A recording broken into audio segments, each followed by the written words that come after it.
Well, a good Friday. Thank you for tuning in to the Gardener's Corner program, a Friday feature here on TV Channel 10. Also, that's located on Channel 191 on Charter Communications. And the Gardener's Corner program is on WKRX 96.7 FM. My name is Rob Hall. We welcome you into the program, brought to you today by the Lloyd Granville Agricultural Heritage Association. They're going to be having their annual harvest show in Butner coming up on Friday, September 30th, Saturday, October 1st, and Sunday, October 1st.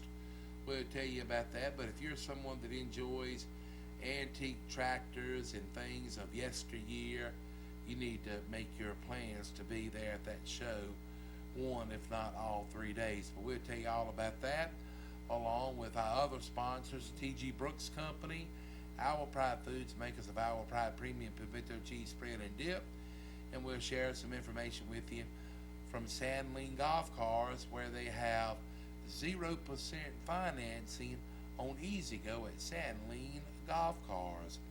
Our special guest today on the Gardener's Corner program is Mr. Paul Westfall, where he serves as the director of the North Carolina Cooperative Extension Service for both Person and Granville counties. Good morning, Paul. Good morning, Rob. How are you today? I'm doing well. I hope you are. Appreciate you coming out. I hadn't been outside since about 5:20 this morning.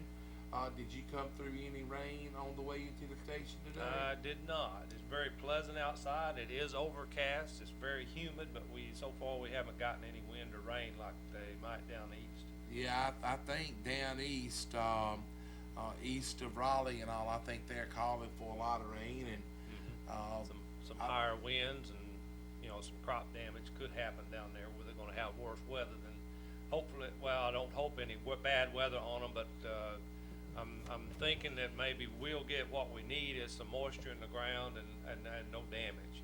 Yeah, we do need some moisture in the ground. We certainly do, and we will put out this public service announcement. If we do have a lot of heavy rains in the area, if you out riding around and you come upon flooded highways and roads, do the old analogy: turn around, don't drown. So if the road is flooded, try not to drive through it. Find another route to get around any flooded roadways that you may come across. But hopefully it won't be as bad as it could be, and we're just kind of looking forward to maybe late Saturday on into Sunday and Monday, Labor Day. And it is a holiday weekend, and we'll also say, if you're going to be attending any holiday gatherings or anything, or if you're going to be maybe going out to have something to eat, please do not overindulge in drink and drive. Always make sure you have a designated driver. We're going to be talking about the subject today, farm ponds, with Mr. Paul Westfall. And Paul was telling me that he gets a lot of questions pertaining to farm ponds this time of the year. But before we get into that, Paul, you had mentioned that Jennifer Grable, the Family and Consumer Science Agent for Person and Granville counties, had some information that she wanted shared on the program today. Yeah, she asked me if I'd talk today on the program about this Family Fun Day that's being sponsored. It's going to be on Saturday, September 10th. This is being sponsored by the Healthy Personians Committee, which Jennifer's the chair of. But what they're going to be doing, this is going to be held from 9 to noon on the 10th, Saturday the 10th, over at Roxborough Family Medicine, over across from the Golden Corral.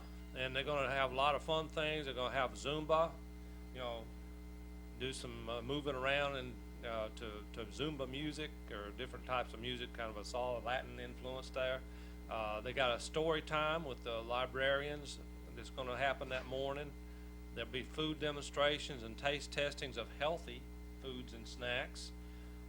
For the kids, they got an inflatable bounce house that's gonna be there, and, I like this, there's gonna be a special appearance from the Flew Near You mascot.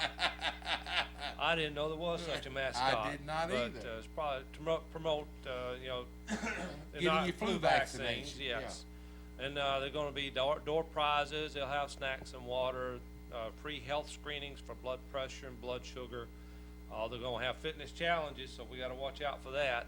Every 30 minutes, if you remember how to hula hoop, I never could do that myself, and then they'll be doing jumping jacks, so a lot of booth information from the health department, cooperative extension service, parks and recreation, arts and park, healthy Personians, and the Triangle Kids Dentistry will have some information booths out there too. Sounds like a fun family morning. It sure does. And again, that will be next Saturday, September the 10th, at Roxborough Family Medicine, 107 Weeks Drive, right across from Golden Corral of Roxborough. And the hours 9 a.m. until noon. So sounds like a lot of fun. And if you have any questions about it, you can call Jennifer Grable with the Cooperative Extension Service. The Person County office number is 336-599-1195. Paul, appreciate you sharing that information with us. And when you told me what the topic of today, it's kind of got my curiosity up a little bit. Okay. And you know, farm ponds, you know, it's no telling how many is in, you know, Person and Granville counties. A lot of them are man-built ponds, and some of them are just low-lying wet areas and things that, you know, people use them for a lot of things, whether it's fishing or irrigation purposes. That's right. But ponds are really big and essential to a lot of different things, correct? That's right, and a lot of our ponds in this area were built primarily for irrigation of crops back in the 50s, you know, 1950s, and they've been used as such for ever since. A lot of them are still used to irrigate different crops like tobacco and corn and soybeans, other things. But they also have a lot of other uses, as you know. You mentioned fishing. Right. People around here love to fish. People around here love to eat the fish they catch too, so that's a good thing. And what prompts a lot of these calls is that, you know, when you're out fishing and you're throwing your line out and reeling it in, and then you have to clean the hook off, it's not as much fun. That's right. Because you want to have a fish on the end of the line, not a bunch of weeds. Right. So this time of year, it's been hot through the summer, and there's a lot of different kind of weeds that can grow in and on around water.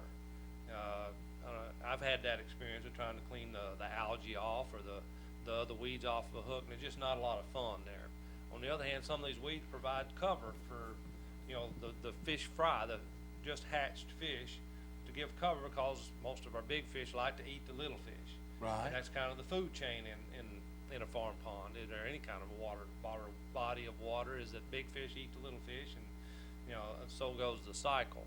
But I get the calls when the weeds start interfering too much with either the recreational use or to make sure the water's good for irrigation, things like that. So it's real interesting. And I just ask that people, if they do have a weed that they want to, you know, try and control in the pond, to bring us a sample of that, because control measures vary widely in cost, and I don't want to make the wrong recommendation and end up costing somebody a lot of money they didn't need to spend. Well, you know, I think that would really be good, because if you've got one certain kind of weed, or you could have 2 or 3 different kind of weeds, if you would bring in a sample to the extension office and have Paul identify the weed, and I'm sure it's been some weeds brought in that you couldn't identify, but Yes, you have sir. the resources to find out and get more information. Yeah, we do have aquatic weed specialists in the extension service. We can get either pictures or samples directly to that person, and Dr. Richardson helps us out a lot with that, helping identify some of those weeds that aren't commonly seen. Right. So, and as I said, we try to match the recommended control measure to what the problem is.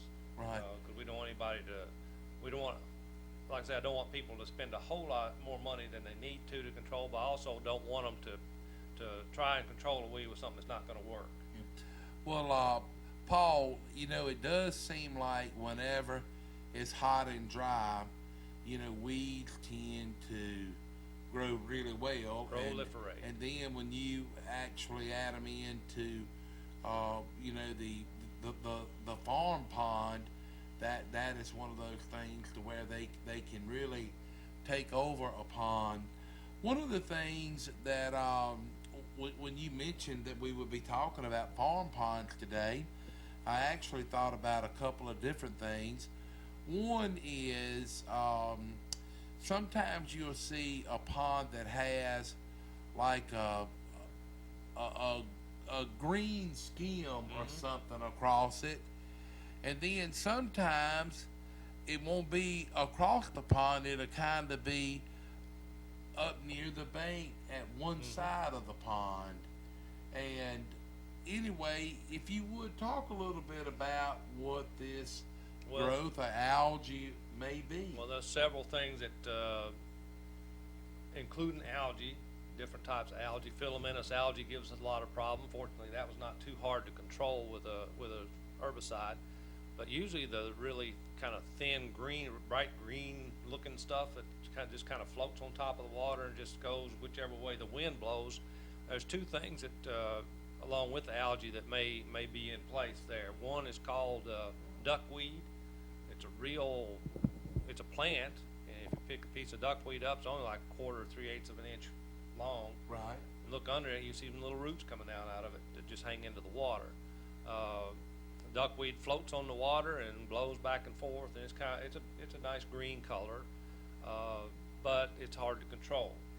And the other thing that looks more like just a film on the water is called water meal. Water meal. Water meal. Yeah, it's kind of it's not quite microscopic. It just looks like little granules. And when you put your fingers in the water, get some of it on your hand, and rub your fingers together, it feels just like like grains of salt. Really? Yeah. So, but if you got water meal in your pond, that's bad news. I'll just leave it at that. But people ask me also, how do these things get spread from pond to pond? Why is it in this pond over here, my neighbor's got a pond that's just clear and mine's not? It's got all these weeds on it. Well, a lot of times these floating weeds get spread by animals or birds, waterfowl that go from body of water to body of water, and they'll transport some of those things with them and take out of one pond, deposit it in another, and infect that pond with the new weed. Well, I have heard that it's geese that travel from pond to pond, but as you said, and I hadn't thought about it, whether it's a bird that may be drinking from one pond to the next, a water crane, maybe even a turtle. Yes. It could be transferred in many different ways. That's right. So I guess one of the best ways to handle the problem is when you first recognize that you do have a problem, go ahead and take a sample in to the Cooperative Extension Service office and let them identify what weed or plant that it may be. And if you do have, a skim or something on your pond, if maybe you could catch some of it in a jar and take that in to let them, identify what it may be, and go ahead and take care of it as quickly as you possibly can. We can take care of it before it covers the whole pond. It's a whole lot less expensive and a lot easier to control. Well, now, Paul, something that I wanted to ask you about, it's nothing no prettier than when you're riding around and you see people that have these ponds that are just finely groomed all the way up to the bank and things like that. And every now and again you'll come across a pond that has the prettiest blue looking water in it. So obviously these people are putting some type of chemical in the pond to turn it this color. Well, there's a couple things that people can do. A lot of times early in the spring, let's say March, people will go out and buy it's a dye, a water dye they put in the water to keep light from penetrating deep down into the pond, because a lot of weeds grow up from the bottom, but Right. they require light in order to germinate and grow. So if you keep the light from getting to the bottom of the pond, a lot of times your weeds can be stopped before they get started. And that's kind of the same principle. You asked me before we came on the air about fertilizing a pond. And yeah, sometimes we do recommend that some fertilizer be used in a pond. And what that does is promotes growth of microscopic plants and animals called plankton. And that's a primary food supply for smaller fish. You know, we talked earlier about the food cycle. Right. The bigger things eat smaller things. Well, it doesn't get much smaller than plankton, so that's what our small fish eat. And then they, in turn, if you got bass in the pond, they're going to be looking for everything they can to eat because they're a predator fish. So sometimes adding a little fertilizer to the pond encourages the growth of plankton, and plankton will actually turn the water kind of a blue-green color, and it'll get thick enough it keeps sunlight from penetrating to the bottom of the pond out there. And we recommend if you put like a 9-inch pipe plate on the bottom of the stick, put that down about, just a paper plate, put it down about 18 inches in the water. If you can see it still, the water's too clear. Really? Yeah. And that's letting sunlight penetrate deeper into the pond. So a lot of these ponds that you see have a dye in it. It's not done just for the fact of it making the water a pretty color. Right. It's done to help with pond health, more or less. Yes. To keep the weeds from growing as much. Wow. But it doesn't affect the fish or anything. No, sir. These are just colors. It's like food color. Put in your pond. Do you have any ideas? Is that very expensive to do that? The dye is not very expensive. No, sir. And if you have livestock that is drinking out of the pond, it's safe for them. Safe as for well? that, yes. Well, Paul, that's interesting. I didn't have any idea. I sure didn't. Now, as far how do you determine if your farm pond may need some fertilization? We can take a sample of the water and see what just like you take a soil sample, we can take the sample of the pond water and send it off. There is a fee for that. I believe it's like either $5 or $10, and that'll come back and tell you what the pH of the water is and what the nutrient levels of the water are. And particularly if you're going to be using that for an irrigation water source, or it might be a good idea to know what kind of nutrients are coming onto the field that's in the water too. So we can test water for nutrients just like we can soil too. But did not have any idea. But now, and it's a crazy question, is it like an aquatic fertilizer that you use, or do you use your just regular, You can 10 You fertilizer? can use regular fertilizer for that purpose, and then if the pH of the water is too acidic, we've actually recommended putting lime in the water, just agricultural lime in the water too. Wow, man, that never heard of putting lime in the water. Well, now, Some other places, if you got a leaky pond, if you got a source of chicken litter, that supposedly is a good way to seal a pond too. chicken litter. Yeah. Never heard of that. I've heard of people having a pond that would not hold water, and that they would have someone to come out with heavy equipment and working things. But so chicken litter is something you could put in it. Trouble is we don't have a good source of that nearby Chicken, here. yeah. So it has been done in other places. Never heard of that. That's interesting. Hey, we need to get a word on for one of our sponsors. We'll take a trip down to Oxford and stop in at SANDLING Golf Cars. If you've been wanting an easy-go golf car, it's a good time to get them at SANDLING golf cars. 0% for up to 48 months offered now at SANDLING golf cars on Easy Go. We'll be back with Mr. Paul Westfall after we're from SANDLING golf cars. SANDLING golf cars in Oxford announces 0% financing for 48 months on Easy Go. Call 919-693-4626 or 1-800-221-9267. Al, Hillary, and Will, there to serve your needs of golf cars, tow dollies, utility equipment enclosed, stock and dump trailers.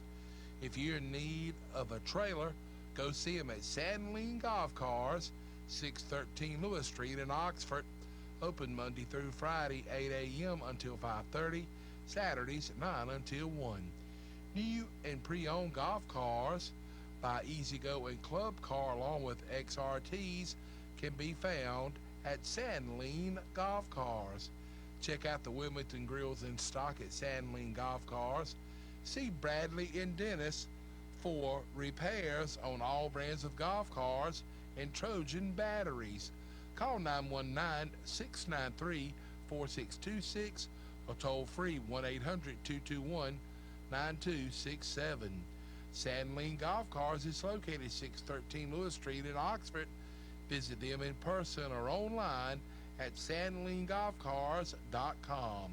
Remember 0% financing on Easy Go for 48 months at SANDLING Golf Cars. Here we are, back on the Gardener's Corner program. Rob Hall here, along with Mr. Paul Westfall of the North Carolina Cooperative Extension Service, where he is the director for both Person and Granville County offices. We're talking about farm ponds, and Paul, you've been giving me some information this morning that I'm just really, surprised about, and so it's really interesting. And we have a farm pond where in our pasture where our horses are at, and we feed the fish every day, Right. except in the wintertime. But what I did want to ask, I have heard some people say about it's some type of weeds that grow in the pond that can be cured or taken care of by maybe putting some type of fish in the water. Is it anything to that? Yes, there is something to that. More and more concern around this area with invasive weed called hydrilla. It's been found in Carr Lake, it's found in Gaston Lake, and we're seeing more and more of it showing up in ponds, and then Lake Devon's got some over in Oxford, and it's a very fast growing weed. It also grows out in pretty deep water, so it can take over a pond and make it really hard. We think that algae on the surface is bad. This stuff is worse. But a lot of times for submerged weeds, we can use what we call a biological control measure, and that is to for ponds under a certain size, you can get these hybrid grass carp. They call them a triploid carp. They don't reproduce. This is a fish you can purchase. We recommend getting like 10 or 12 inch fish to purchase to put into the pond at like 12 to 15 fish per acre, acre of the pond. Right. And what those fish do is they control it by eating it. They just graze on the submerged weeds, and as they grow, bigger the fish grow, the more weeds they eat. So they do a really good job. They like hydrilla. Hydrilla is hard to control with chemicals. It gets very expensive, and most people end up saying, I can't afford that. I'm not gonna pay that much for it. But the grass carp, that's a different story. That's an affordable solution. Put those in there. Hopefully the bass don't eat them. That's why we don't recommend getting the smaller ones, because if you got a big bass, they can eat a pretty good size, fingerling. Right. So these fish make their living by eating weeds, so to speak, is one way to put it. And they'll last in the pond a long time. Some people do like to catch them. And the good thing is, because they are a hybrid, they do not reproduce in the pond. Otherwise, carp, some species of carp reproduce and can take over the fishery. Right. We don't want that to happen either. So these hybrid grass carp, you can buy them from several different sources. If you need a contact for that, just call the office, and I'll be glad to help out with locating the source of them. But they do a really good job. They don't get caught out a lot because they're not real easy to catch, I guess. They're more interested in eating the grass than they are chasing a bait. But people do catch them now and then. I hear they're good to eat, but I've never tried one. Right. But, Well, now, and what is the name of the carp again? they call it a hybrid grass carp. A hybrid grass carp. Well, now, so just suppose you do order some of these fish, and you say you recommend 10 to 12 of them for a 1 acre pond, Right. or per acre pond, I should say.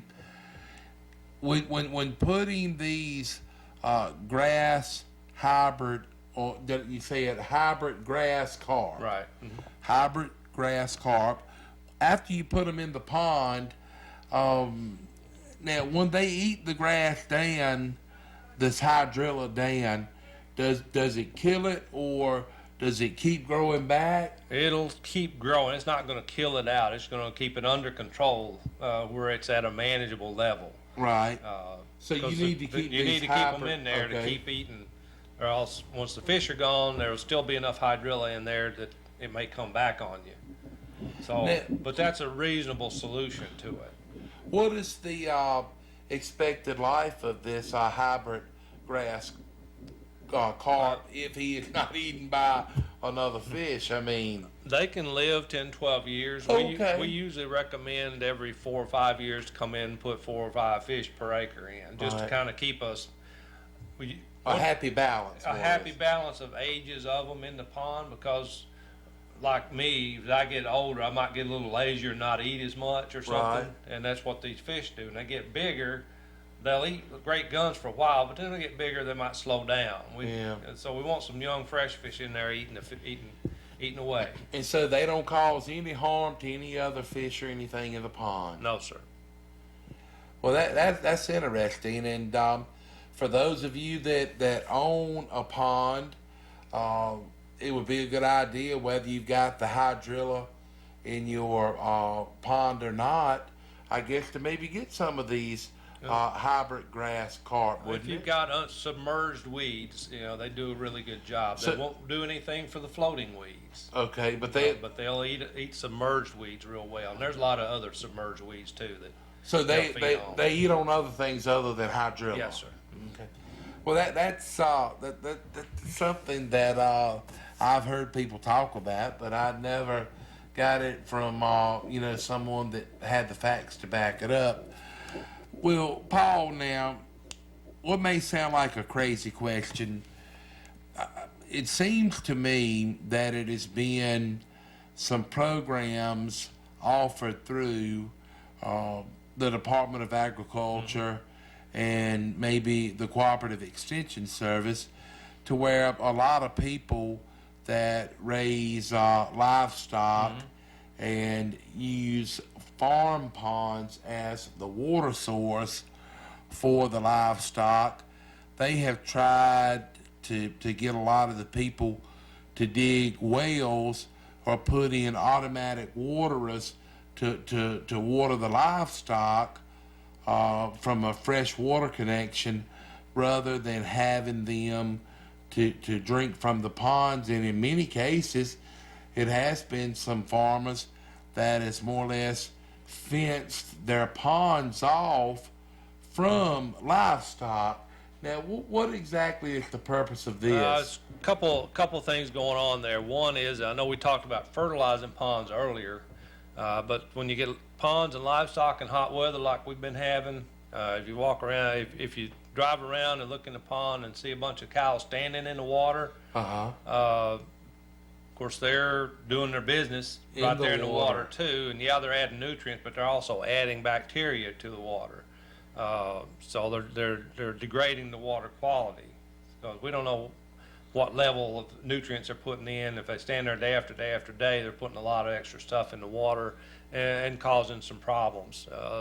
The other thing is they're sharing bacteria back and forth from animal to animal. And I know dairymen are running, you talk to any dairyman about mastitis, that's one good way it can transfer from one animal to another. Because a cow standing, water halfway up her side, the udder's covered and the street canal is open, probably. So even beef cattle, if they're feeding a baby calf, calf just nursed, she walks in the water, the street canal is still open, and water can get up in there carrying bacteria, and she could come down with the disease. The other thing is that, yes, we're aware of water quality issues. We don't want to contaminate water quality with waste products. We don't want to contaminate with a lot of manure, and we don't want to stir up the water and get a lot of sediment in it. That's the other thing animals do when they get in water, is stir it up and keep sediment in there. So that's not a good thing either. So there are cost share programs for folks if they want to contact the Soil and Water Conservation District or the Natural Resource Conservation Service. They do have cost share programs to help establish these watering systems and to help fence out creeks and ponds for livestock. But that also plugs into something we like to promote, and that's also intensive grazing management, using pastures more efficiently.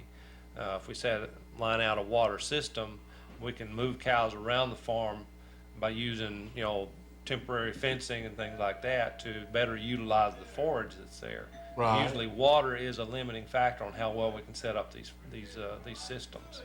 So we work with the Conservation Service and the NRCS to help set up a program or a grazing system on a farm, that's going to be efficient. Cattle still have access to clean, fresh water, and we're a lot better able to utilize the forage in the pasture that way.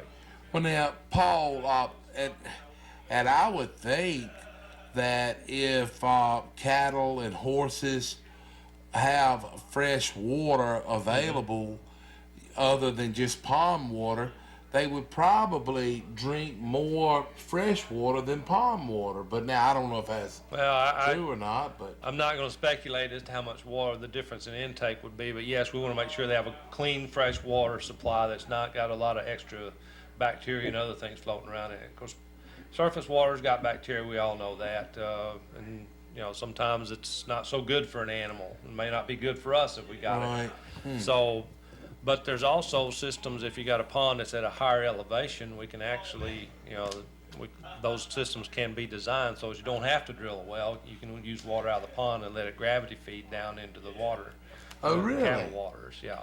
If you got it set up right. You can do that. Well, that is something that I've always wondered about.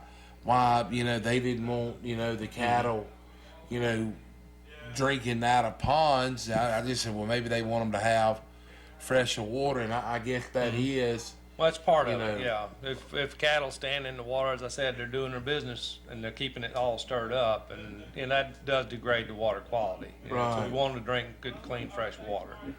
Well, I'll tell you, when you thought about, let's talk about farm ponds today, I bet you had no idea that you was going to more or less turn a light bulb on top of my head, because I didn't have that idea. No.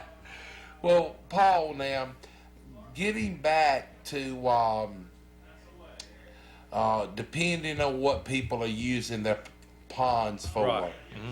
If they just got a small pond that is just there for the beauty and things like that, they need to be very attentive of what's going on around and in the pond. Well, yeah, I need to know what's happening, but remember, beauty is also in the eye of the beholder. True. And I had a lady brought a sample of water primrose in last week. It's got a beautiful little yellow flower on it, but this stuff spreads like wildfire once it gets established. So while it looks really nice, you might want to keep it in check before it covers up the whole pond, if it's a small, shallow pond. So again, some people may like that. They might like to have the the aquatic flowers growing, so to speak. And I know some people love lily pads that have the big, beautiful flowers that bloom, and some people don't like them. Right. If you run your boat on your pond, usually you don't like it. Yeah. So it kind of gets down to personal preference, and Right. then what your pond is being used for. Exactly. It- If you're using a pond for irrigation of a field crop, you gotta be very careful what you apply in it. Cause you don't want anything from the pond that would go out and harm the crop. And also, if you're using it as a water source. As a water source, you gotta be careful with that, yes.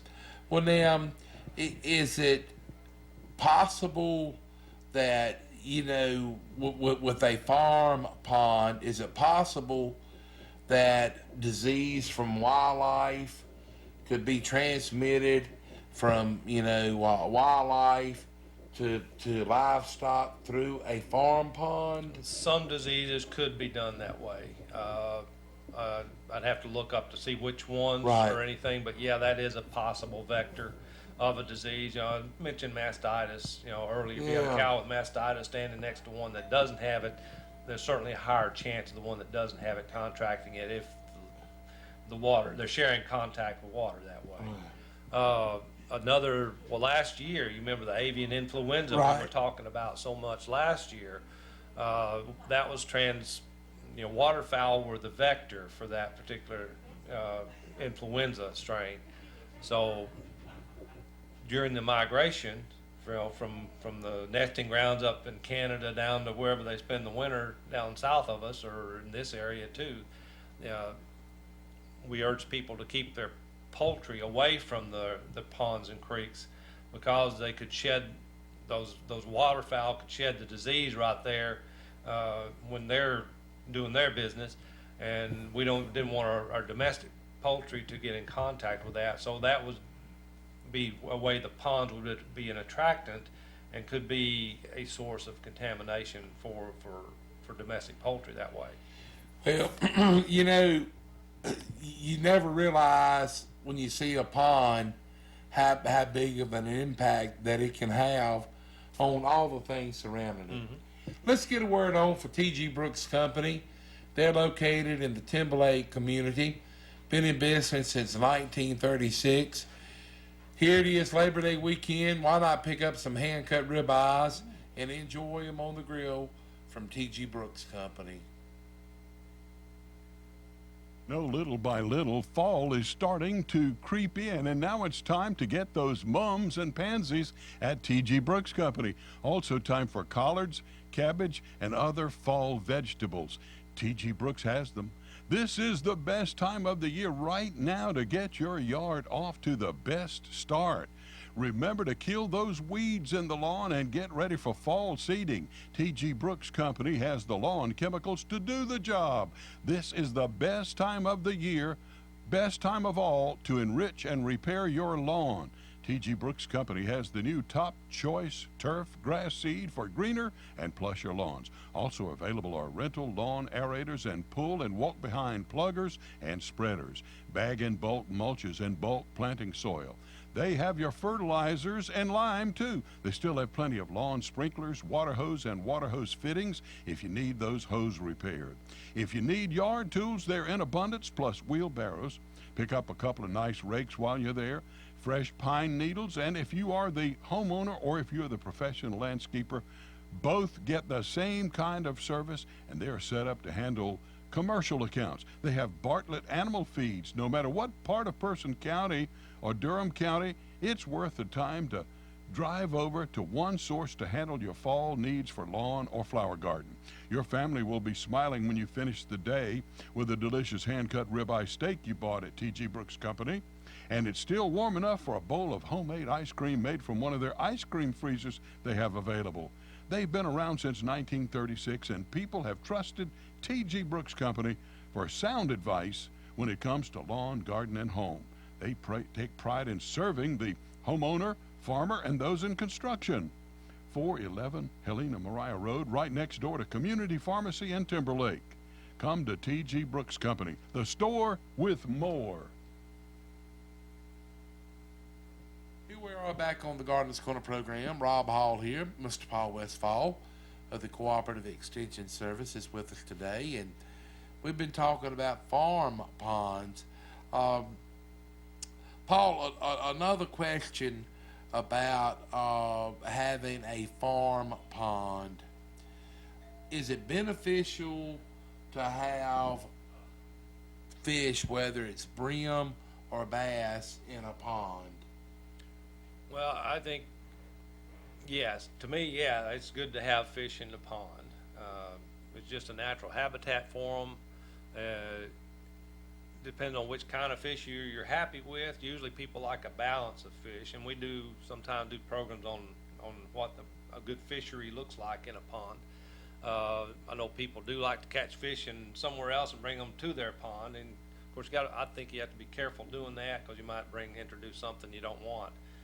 If you catch a diseased fish and bring it in, that could. I've heard of people doing that, but have. never thought about it. I have too, but if you do, we do have some recommendations that people want to, get a good balanced fishery.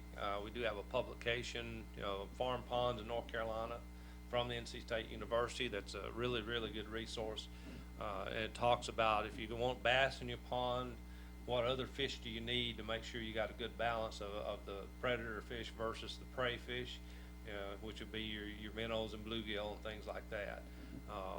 So yeah, I think to me, fish are a benefit to have in the pond.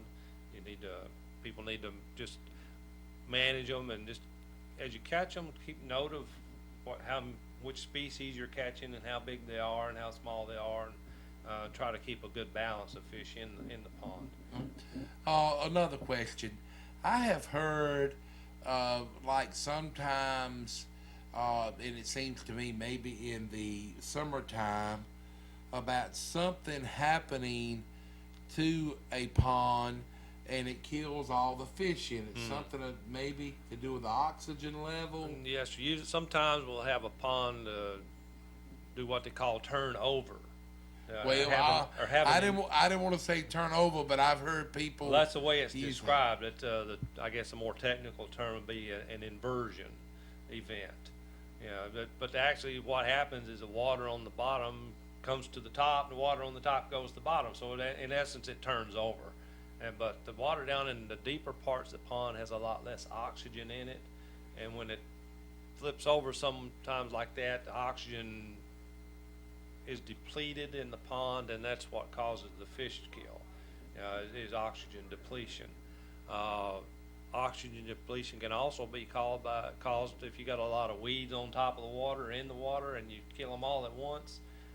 That vegetative material decaying will also use up oxygen out of the water, and we could inadvertently cause a depletion of oxygen that way if we're not careful. Is it any way to avoid the pond per se turning over? Some people like to use aerators in the pond. It's got two purposes. One would be the aesthetics of it, because if you got a little fountain bubbling in the pond, it's really pretty, right, and beautiful, and it also serves the function of putting oxygen into the water. Sometimes that might help to prevent an inversion, but usually the inversion is more environmentally related. Right. Sudden changes in temperature. It's been hot for a long time, suddenly it gets cold, or vice versa. I'm not the one to tell you what triggers these right. events every time, but those are some things I've heard associated with that. So sometimes it's just going to happen, but if you do aerate from time to time, that can reduce the chance of it happening and try to get more oxygen into the water, particularly if we've been going through a long hot spell where there hadn't been a lot of wind, because surface movement of water is what gets oxygen out of the air into the water. Right. So if the water's flat and still, there's not a lot of oxygen exchange going on. So if there's some wave movement in the water, there's a little more chance of capturing more oxygen to go into the water, and that's what the aerators are doing for you. Right, okay. Hey, we need to get a word on for the Lloyd Granville Agricultural Heritage Association's Harvest Show coming up in Butner. That'll be on Friday, September 30th, Saturday, October 1st, and Sunday, October 2nd. We'll be back with more Gardener's Corner with Paul Westfall right after a message from the Lloyd Granville Agricultural Heritage Association. Lloyd Granville Agricultural Heritage Association proudly announces a 10th annual Harvest Show featuring international tractors and equipment. Show dates are Friday, September 30th, noon until 5, Saturday, October 1st, 9 a.m. until 5, and Sunday, October 2nd, 11 a.m. until 4. The show location, the corner of 12th and G Streets in Butner. Visit the website www.lgaha.com for updates. You'll enjoy a one-of-a-kind antique tool and homestead display, antique tractors and equipment, a farm shop. Visit Mama's Kitchen Old Time Cooking. They'll have the Parade of Power, hit and miss engines, vendors, and food available. They will also have a children's play area. Daily admission $5, children 12 and under free. Proceeds to support the scholarship fund. For more information, contact Al Govan at 919-528-1652. The website again, lgaha.com, or call Al Govan at 919-528-1652. It's the 10th annual Harvest Show, sponsored by Lloyd Granville Agricultural Heritage Association, Friday, September 30th through Sunday, October 2nd. Here we are back on the Gardener's Corner program. Paul, if you would, make mention of that event that is being sponsored by Healthy Personians coming up next Saturday, September 10th. Be happy to, Rob. As you said, the Healthy Personians Committee is sponsoring a Family Fun Day next Saturday, September 10th. Be from 9 a.m. till noon. It'll be at 107 Weeks Drive, Roxborough. They're at Roxborough Family Medicine, which is across from the Golden Corral. They got a lot of things going on. They're going to have Zumba, which is a get up and move kind of thing. Get some exercise, be able to tone up your muscles that way, and just have some fun, enjoy some music along with it. Story time with the librarian from Person County Library. There'll be food demonstrations, taste testing of healthy foods and snacks. For the kids that plan on having an inflatable bounce house there, and I think we mentioned this earlier. You'd never heard of this mascot I had before, not. had you? The Flu Near You mascot will make a special appearance. So I'm sure that's to promote, getting your flu vaccines and all. There'll be door prizes, snacks, and water. They'll check your blood pressure or screen your blood sugar for no charge. They'll be doing hula hooping and jumping jacks and things like that too. So a lot of informational booths from the Health Department, Extension Service, Parks and Recreation, Arts, Healthy Personians, and Triangle Kids Dentistry will be there too. So a lot of things going on the 10th. And that'll be from 9 a.m. till 12 noon at Roxborough Family Medicine, 107 Weeks Drive. We're going to get a word on for Our Pride Foods, makers of Our Pride Premium Pimento Cheese Spread and Dip. Maybe if you're going to be having a little family gathering or inviting some friends over this weekend for the holiday, make sure you've got some Our Pride Premium Pimento Cheese Spread and Dip on hand, and it can be used as an hors d'oeuvre or as a snack. We'll take a trip down to Our Pride Foods here in Roxborough. Our Pride Foods, makers of Our Pride Premium Pimento Cheese Spread and Dip, is made in Roxborough. Whether you're having a family gathering or would just like a snack for yourself, be sure to keep plenty of Our Pride Premium Pimento Cheese Spread and Dip on hand. Goodness grows in North Carolina. Our Pride Foods, makers of Our Pride Premium Pimento Cheese, is available at T.G. Brooks Company, Hurdle Mills Market and Butcher Shop, North Main IGA, Twins Meat Market, Just Save, and Food Line stores. Also, if you're in Uptown Roxborough and get the hankering for some Our Pride Premium Pimento Cheese, you can enjoy it at Cole's Pharmacy and Triss's Espresso. That's Our Pride Foods, makers of Our Pride Premium Pimento Cheese Spread and Dip. Try the jalapeno added for extra flavor. Goodness grows in North Carolina, and Our Pride Foods, makers of Our Pride Premium Pimento Cheese Spread and Dip, is located in Roxborough. All right, here we are back on the Gardener's Corner program. Mr. Paul Westfall of the Person County and Granville County Extension offices, where he serves as the director, has been our special guest today. And Paul, appreciate you providing some information with us about farm ponds, something that, you know, we think about from time to time, but just don't realize how important the farm ponds are in this area. If you will, if someone is wanting the publication, and what is the publication you say you all have? Farm Pond Management, North Carolina. And if they want a copy of it, I have it electronically. Just call the office, give me your email address, and I'll be happy to email that to you. And that telephone number is 336-599-1195 for the Person County office. The Granville County office is 919-603-1350. And Paul divides his time between Person and Granville counties. So if you call one office, a lot of times they can link you up to the other office where he's at. And he has voicemail, and he's very prompt about returning calls. So again, if you would be interested in that publication, by all means, just contact him and he'll get it out.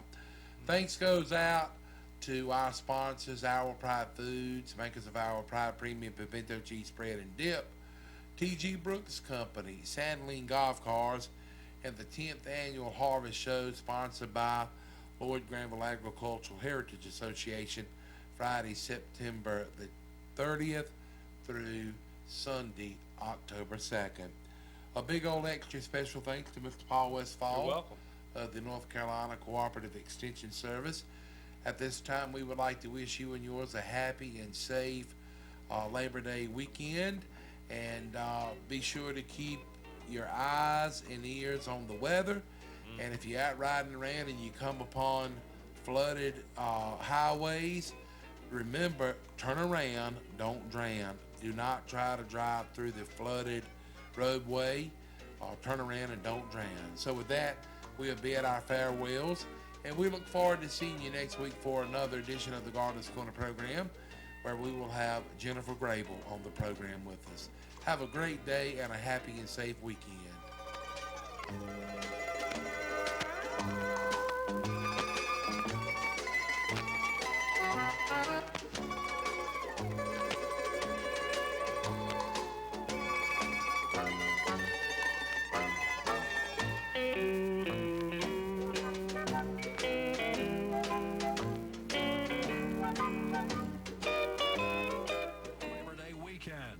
LAX officials expect a record crowd, more than 800,000 people filing through the airport by Monday night. They're trying to get the word out to travelers. You have to arrive really early. 2 hours before you board.